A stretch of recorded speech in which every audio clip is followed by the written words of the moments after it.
Thomas was an old man who lived alone in a small village. His house stood at the edge of a dark forest, far from the busy village center. He was a retired school teacher and spent most of his time reading books or walking in the woods near his home. He had no family left, and his days were quiet and lonely. One evening, just as the sun disappeared behind the trees, Thomas decided to take his usual walk. The air was cool, and the forest was quiet except for the sounds of rustling leaves. As he walked deeper into the woods, something unusual caught his attention. By the edge of a small, still lake, he saw a woman sitting alone. The woman looked young and very beautiful. She wore a long white dress that seemed to shimmer in the moonlight. Her hair was long and dark, falling over her shoulders like a waterfall. She sat so still that she almost looked like a statue. Thomas stopped in his tracks, unsure if he should approach her. He hadn't seen anyone in this part of the forest before. Curiosity got the better of him. Slowly, he walked closer to her. The woman turned her head to look at him, and Thomas felt a chill run down his spine. Her eyes were big and dark, and there was something strange about the way she smiled. "Hello," Thomas said, his voice shaking slightly. "What are you doing here, all alone?" The woman smiled softly. "I like the quiet," she said in a calm, sweet voice. "What about you? Why are you out so late?" Thomas shrugged nervously. "I come here often for walks. I've never seen you here before." The woman tilted her head slightly and stared at him. "I don't come out often. Only at night." There was something mysterious about her words, but Thomas couldn't stop himself from talking to her. He found her beauty and calm voice fascinating. They spoke for a few minutes, but then the woman stood up. "I must go," she said suddenly, and before Thomas could say anything, she walked into the forest and disappeared into the darkness. That night, Thomas couldn't stop thinking about the strange woman. For the first time in years, his lonely heart felt alive. He decided he would return to the lake the next evening, hoping to see her again. The next evening, Thomas couldn't wait to return to the lake. The image of the mysterious woman, Lila, stayed in his mind all day. He had never met anyone like her before. At sunset, he left his house and walked quickly into the woods.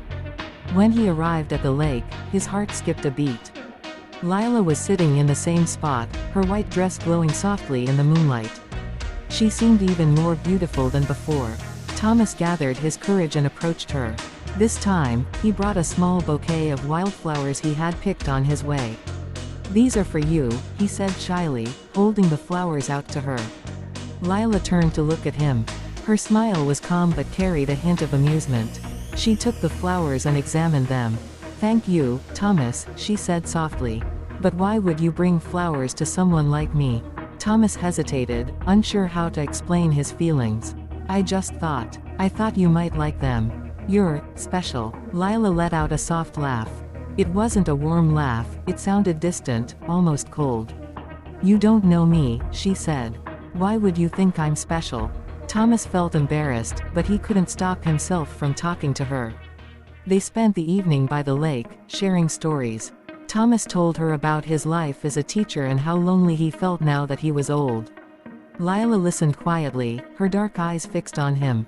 But every time Thomas tried to learn more about her, Lila avoided his questions. When he asked where she lived, she simply said, "Nearby." When he asked about her family, she smiled and said, "I don't have one anymore." As the night grew colder, Lila stood up suddenly. "I must leave now," she said. "Will I see you again?" Thomas asked, his voice full of hope. Lila looked at him for a long moment before answering. "Perhaps. If you come back tomorrow." Thomas nodded eagerly, his heart beating faster. He watched as she walked into the woods, disappearing into the shadows once again. That night, Thomas lay awake, thinking of Lila. There was something strange about her, but he couldn't deny how drawn he was to her. He promised himself he would return to the lake every evening, no matter what. Thomas couldn't stop thinking about Lila. Every night, he visited the lake, and every night, she was there waiting for him. He brought her flowers, small gifts, and even a book of poetry, hoping to make her smile. Lila always accepted his offerings with a faint smile, but she never opened up about herself. One evening, as Thomas walked through the forest on his way to the lake, he felt someone watching him. He stopped and looked around but saw no one. The woods were silent except for the rustling of leaves. Shrugging it off, he continued on his path. When he arrived at the lake, Lila wasn't there. For the first time, she hadn't shown up. Disappointed and worried, Thomas sat by the water, waiting for her. Minutes turned into hours, and still, she didn't come. As he stood up to leave, he heard the sound of footsteps behind him. He turned around, expecting to see Lila, but instead, an old woman emerged from the shadows. She was hunched over, her face lined with age, and her eyes filled with fear. "Are you the man who's been meeting her?" the old woman asked in a trembling voice. Thomas frowned, confused. "Who are you talking about?" "The woman at the lake," the old woman whispered. "Her name is Lila, isn't it? You must stop seeing her. She is not what she seems." Thomas felt a chill run down his spine. "What do you mean?" he asked. The old woman grabbed his arm tightly. "Lila is not alive," she said. "She drowned in this lake years ago. She was young and beautiful, just as you see her now. But her spirit never left. She waits here, luring people in. Don't fall for her charms. She will destroy you." Thomas pulled his arm away, shaking his head.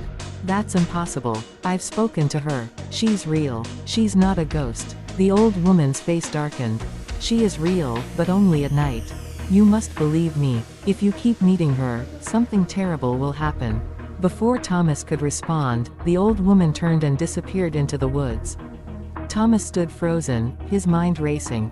Could her warning be true? He didn't want to believe it, but doubt crept into his heart. Despite the fear growing inside him, Thomas made up his mind. He had to see Lila again, no matter the risk. Thomas couldn't ignore the old woman's warning, but he also couldn't stay away from Lila. He convinced himself that the woman was mistaken, that Lila was just a lonely soul like him. That evening, as darkness fell, he returned to the lake. Lila was waiting for him, standing by the water's edge. Her pale skin seemed to glow under the moonlight, and her long hair danced gently in the breeze. Thomas felt his heart ache at the sight of her. "You didn't come last night," he said, his voice filled with concern. Lila turned to him and smiled faintly. "I had something to take care of," she said in her usual calm tone. "But I'm here now. Tell me, Thomas, do you truly care for me?" Thomas stepped closer, his voice trembling with emotion. "I've never felt this way about anyone before. I care for you more than I can explain. I would do anything for you." Lila's smile grew wider, but there was something unsettling about it. Her dark eyes seemed to pierce through him. "Anything?" she asked softly. Thomas nodded without hesitation. "Anything." Lila reached out and gently touched his hand. Her fingers were ice cold, sending a shiver up his spine. "Then prove it," she said. "Bring me something precious, something you hold closest to your heart." Thomas hesitated for a moment, but his feelings for her overpowered his doubts. He thought of the locket he always carried in his pocket, a locket with a picture of his late wife.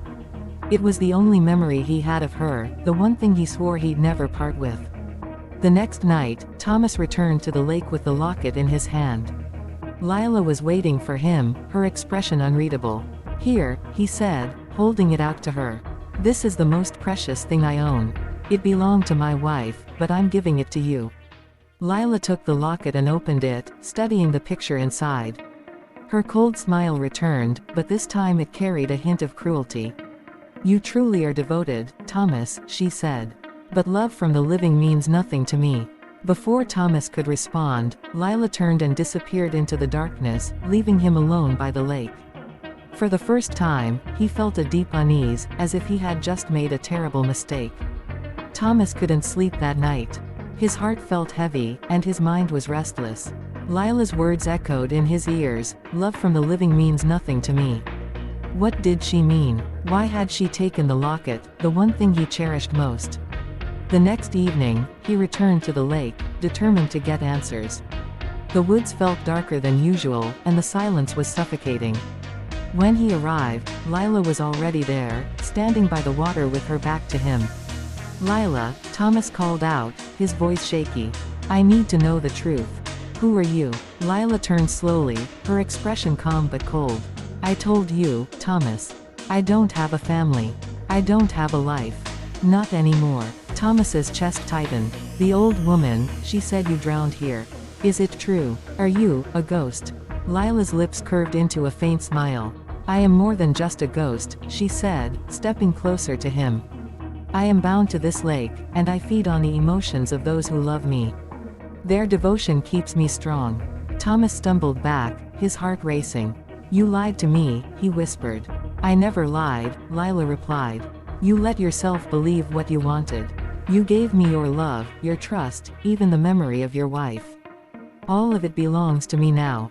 Thomas felt a cold fear creeping over him. You've taken everything from me. Why? Lila's eyes darkened, and her voice grew colder. Because that is my nature.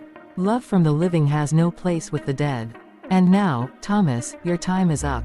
Before Thomas could move, the ground beneath him began to tremble. The water of the lake rippled violently as an unnatural wind whipped through the trees. Lila's form began to shift. Her beautiful face twisted into something monstrous, her eyes glowing like fire. Thomas turned to run, but the shadows of the forest seemed to close in around him. He felt the air grow colder, his strength fading with every step. Lila's voice echoed behind him, chilling and merciless. You gave me everything, Thomas, she said. And now, you will become a part of this lake, just like the others. Thomas's scream was swallowed by the night. The next morning, the villagers found his walking stick by the lake, but Thomas was never seen again. And every night, Lila waited by the water, her beauty hiding the darkness within, waiting for the next soul to fall in love with her.